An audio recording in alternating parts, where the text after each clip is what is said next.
दरबार की जय। बोलिए माँ ब्रह्मचारिणी की जय। तो नवरात्रि का दूसरा दिन है और नवरात्रि की सभी को हार्दिक शुभकामनाएं। तो माँ के दूसरे दिन में ब्रह्मचारिणी की पूजा होती है। माँ दुर्गा की 9 शक्तियों में से दूसरा स्वरूप ब्रह्मचारिणी का है। यह ब्रह्म शब्द का अर्थ तपस्या से है। ब्रह्मचारिणी का अर्थ हुआ कि तप की चारिणी, तप का आचरण करने वाला ब्रह्मचारिणी देवी का स्वरूप। पूर्ण ज्योतिमय एवं अत्यंत भय है। इनके बाएं हाथ में कमंडल और दाएं हाथ में जप की माला रहती है। माँ दुर्गा का यह दूसरा स्वरूप भक्तों और सिद्धों को अत्यंत फल प्रदान करने वाला है। इनकी उपासना से मनुष्य में तप, त्याग, वैराग्य, सदाचार, संयम की वृद्धि होती है। दुर्गा पूजा के दूसरे दिन इन्हीं की उपासना की जाती है। इस दिन साधक का मन स्वाधिष्ठान चक्र में स्थित हो जाता है। इस चक्र में अवस्थित मन वाला योगी उनकी कृपा और भक्ति प्राप्त कर लेता है। तो माँ भगवती की महिमा तथा मधुकेटव वध। कथा प्रारंभ होने से पहले विनती है कि कथा पूरी सुने, क्योंकि कथा सुनने मात्र से ही मनवांछित फल प्राप्त हो जाता है। तो भगवान विष्णु के सो जाने के कारण मधु और केटव को मारने के लिए ब्रह्मचारिणी ने जिनकी स्तुति की थी, उन देवी महाकाली की मैं स्तुति करता हूँ। वे अपने 10 हाथों में खड़ग, चक्र, धनुष, बाण, परिधि, शूल और शंख धारण करती हैं। वे त्रिनेत्रों वाली हैं।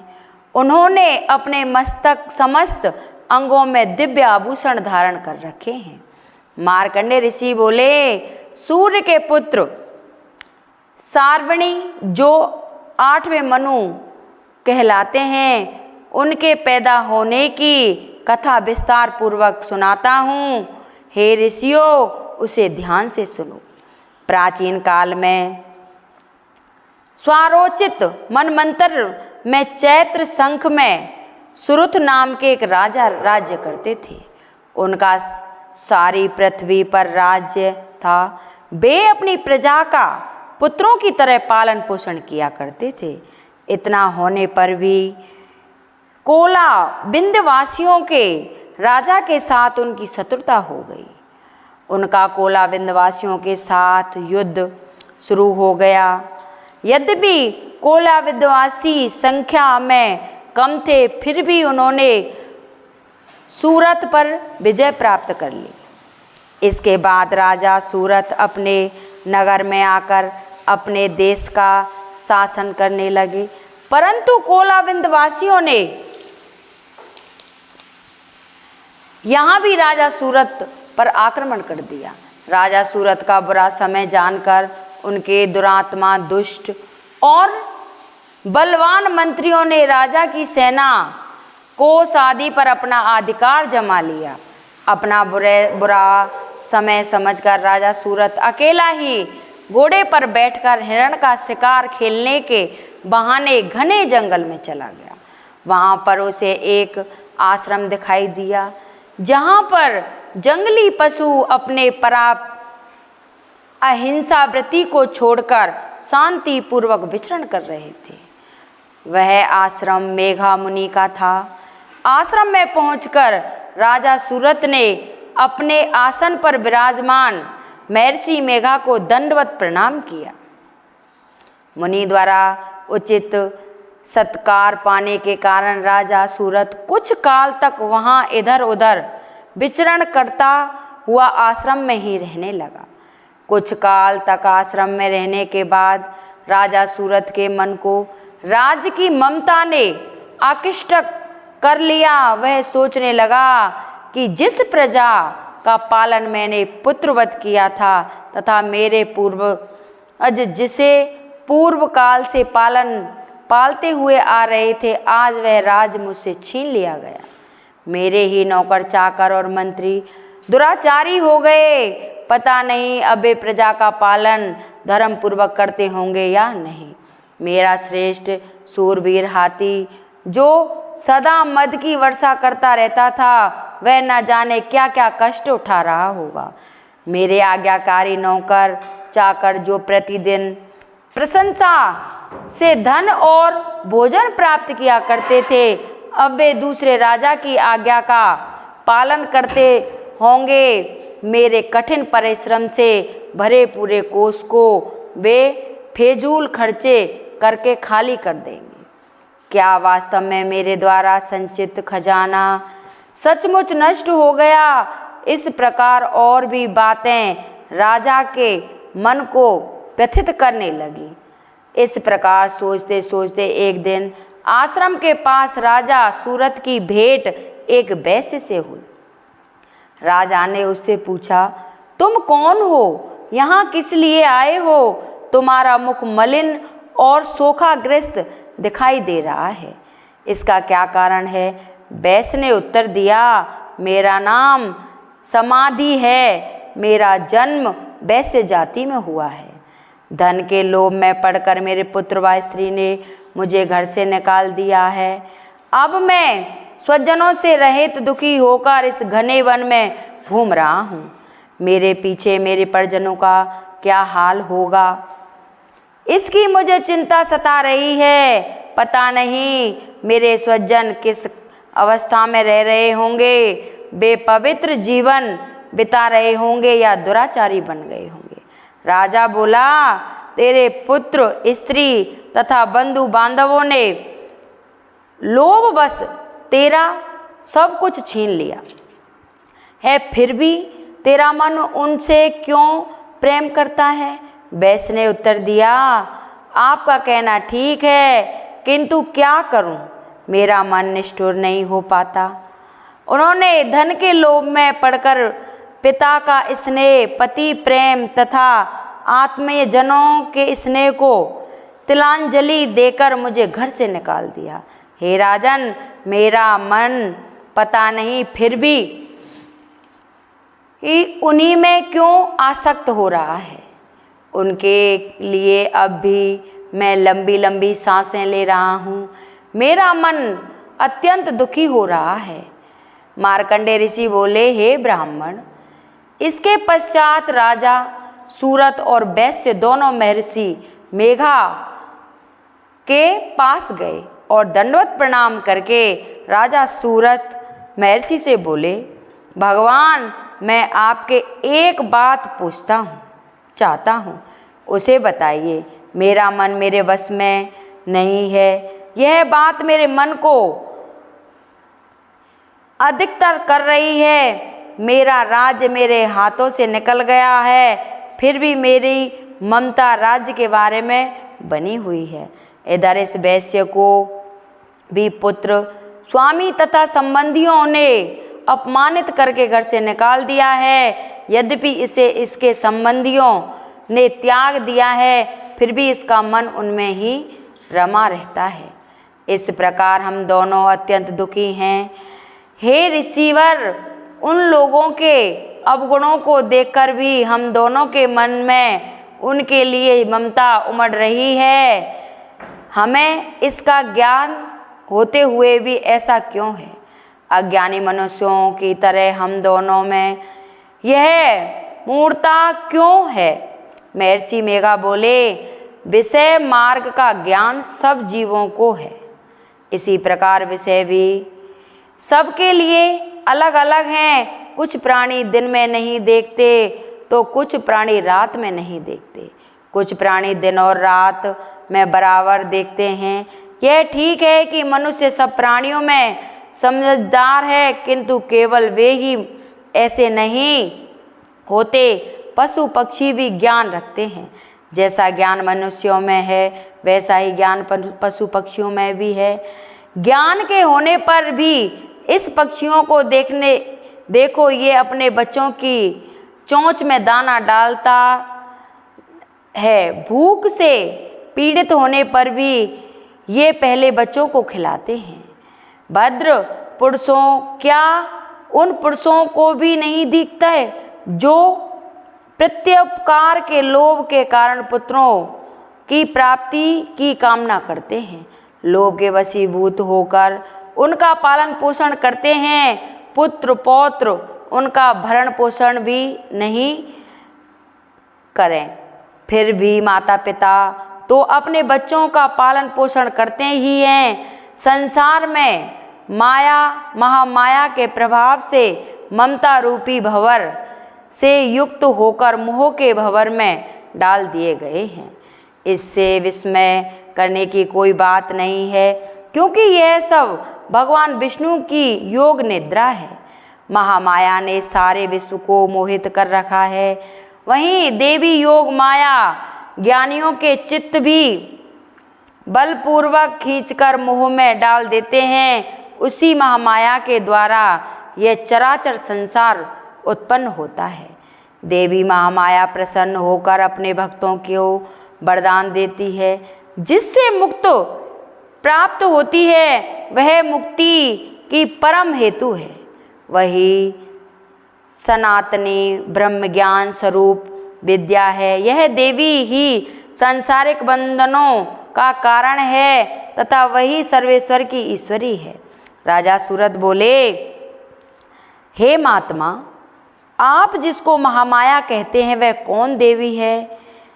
हे ब्राह्मण श्रेष्ठ, देवी किस प्रकार उत्पन्न हुई, उसका क्या नाम है, उसका स्वभाव स्वरूप आदि क्या है, सो विस्तार पूर्वक में बताइए।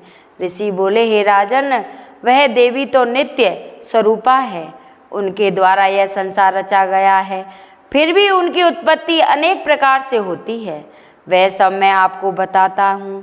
वह देवताओं का कार्य सिद्ध करने के लिए प्रकट होती है। एक बार संसार को जलमग्न करके जब भगवान विष्णु योग निद्रा का आश्रय लेकर शेष शैया पर सो गए, तब मधुकेटव नाम के 2 प्रसिद्ध राक्षस उनके कानों के मैल से प्रकट हुए और ब्रह्मा जी को मारने दौड़े। ब्रह्मा जी विष्णु जी की नाभि कमल में जो छिपे, ब्रह्मा जी ने भगवान विष्णु को सोया हुआ देखकर हृदय को एकाग्र करके इसी योग निद्रा की स्तुति की। यह स्तुति भगवान विष्णु को जगाने हेतु की गई थी। उस समय भगवान विष्णु के नेत्रों में योग निद्रा देवी ने निवास कर रखा था। योग निद्रा देवी भगवान विष्णु की अतुल्य तेज वाली अनुपय शक्ति है। ब्रह्मा जी बोले, हे महामाया, तुम ही स्वाहा हो, तुम ही स्वधा हो, तुम ही षटकार स्वर हो। हे देवी, तुम ही अमृत हो। नित्य ओमकार स्वरूप अक्षर ब्रह्मा में आ उ मा इन 3 मात्राओं में तुम ही स्थित हो तथा इन 3 मात्राओं के अतिरिक्त नित्य आदि मात्रा व्यंजन जिसका उच्चारण विशेष रूप से नहीं हो सकता, वह भी तुम हो। हे देवी, तुम ही संध्या हो, तुम ही सावित्री हो और हे देवी, तुम ही संसार की जननी अर्थात संसार की रचना करने वाली माता हो। संसार का पालन भी तुम ही से हो। अंत में इसका संहार भी तुम ही करती हो। हे मातेश्वरी, सृष्टि को रचते समय तुम सृष्टि रूपा हो, पालते समय तुम स्थिति रूपा हो, कल्याण में अब इस संसार का पालन करती हो और तुम ही हो। तुम ही महाविद्या, महामाया, महामेघा, महास्मृति, महारात्रि हो। हे मातेश्वरी, तुम ही समस्त चराचर के 3 गुणों में रज और तम की उत्पत्ति कर्ता प्रकृति स्वरूपा हो। हे देवी, तुम ही कालरात्रि हो, महारात्रि हो तथा दारुण मोहरात्रि हो। श्री तुम ही हो, ईश्वर भी तुम ही हो, लक्ष्य बुद्धि भी तुम ही हो। हे देवी, तुम ही लज्जा, पुष्टि, तृष्टा, शांति एवं क्षमा हो। अंगधारणी, त्रिशूल धारणी, घोर रूपा, गदा तथा चक्र धारण करने वाली तुम ही हो। हे देवी, शंख, धनुष, बाण और परिधि धारण करने वाली तुम ही हो। तुम ही सौम्य एवं सौम्यांतर हो। सभी सुंदर पदार्थों से तुम ही अत्यंत सुंदरी हो। हे देवी, पर और अपर में श्रेष्ठ तुम ही हो। तुम ही परमेश्वरी हो। हे सभी स्वरूपों को धारण करने वाली, जहाँ कभी सत्य असत्य वस्तुएं हैं उन सब में शक्ति हो, वह तुम ही हो। हे देवी, तुम समस्त वस्तुओं की शक्ति हो। आपकी किस तरह से प्रार्थना करूं? इस संसार की रचना पालन संहार करता है अवस्था में तुम्हारी स्तुति कौन कर सकता है? इस दिव्य जगत की सृष्टि पालन और संहार करने वाले विष्णु भगवान को जब तुमने निद्रा के वशीभूत होकर दिव्य दिया है, तो फिर तुम्हारी स्तुति कौन कर सकता है? हे देवी, मुझे भगवान विष्णु को एवं भगवान महादेव को भी तुमने शरीर प्रदान किया है। इसी कारण आपकी स्तुति करने की शक्ति किस में हो सकती है? हे देवी, तुम अपने उदर प्रभावों के द्वारा ही स्वयं प्रशासित हो। हे देवी, मधु और केटव दोनों दुर्लभ राक्षस हैं। इन्हें मोहित करके तथा संसार के पालन भगवान विष्णु को शीघ्र ही जगा दो। इसके साथ ही विष्णु जी के हृदय में इन दोनों को मार डालो कि बुद्धि पैदा करो। ऋषि बोले, इस तरह जब ब्रह्मा जी ने मधु और केटव असुरों के संहार के लिए तथा भगवान विष्णु को जगाने के लिए देवी से प्रार्थना की, तो उसी समय भगवान विष्णु के नयन, मुख, नाक, भुजा, हृदय, वक्ष स्थल से निकलकर व्यक्त जन्मा श्री ब्रह्मचारिणी के आगे योग माया उपस्थित हो गई तथा भगवान विष्णु भी उस भोग निद्रा से जग गए। भगवान विष्णु उन दोनों राक्षसों को देखा जो क्रोध से लाल आंखें किए ब्रह्मा जी की को खा जाने का प्रयत्न कर रहे थे। उसी समय भगवान विष्णु ने शैया से उठकर उन दोनों राक्षसों से युद्ध किया। उन्होंने उन दोनों राक्षसों से 5000 वर्ष तक केवल बाहुबल युद्ध किया। वे दोनों राक्षस मधु और केटव अत्यंत बल के कारण उन्मग्न हो रहे थे।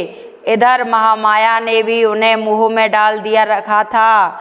वे दोनों राक्षस श्री हरि से कहने लगे, हम तुम्हारी वीरता से संतुष्ट हैं, तुम हमसे कोई भी वर मांग लो। श्री हरि बोले, यदि तुम दोनों मुझसे प्रसन्न हो तो अब मेरे हाथों से मारे जाओ। बस इतना सा ही मैं तुमसे वर मांगता हूँ, यह दूसरे किसी वर से क्या लेना है? ऋषि ने कहा। इस प्रकार धोखे में आ जाने पर जब भगवान श्री हरि ने उन दोनों से यह वरदान ले लिया, तो वे दोनों राक्षस श्री हरि से कहने लगे कि हमें सब जगह जल ही जल दिखाई देता है, इसलिए हमारा वध उस स्थान पर कीजिए जहाँ पृथ्वी पर पानी न हो। मेघा ऋषि ने कहा, तथास्तु, ऐसा ही होगा कहकर शंख चक्र गदाधारी भगवान ने उन दोनों के सिर अपनी जंघाओं पर रखकर चक्र से काट डाले। इस प्रकार यह महामाया देवी श्री ब्रह्मा जी की प्रार्थना कर पर स्वयं उत्पन्न हुई है। हे राजन, मैं अब इसके प्रभाव को बताता हूँ, आप ध्यान से सुनो। तो ये दूसरे दिन की कथा थी। तीसरे दिन की कथा में फिर आपके सामने प्रस्तुत होंगे। अगर ये हमारी कथा किसी को अच्छी लगी हो तो कृपया लाइक सब्सक्राइब करें। कमेंट में लिखकर जय माता की ज़रूर बोलें। बोल सच्चे दरबार की।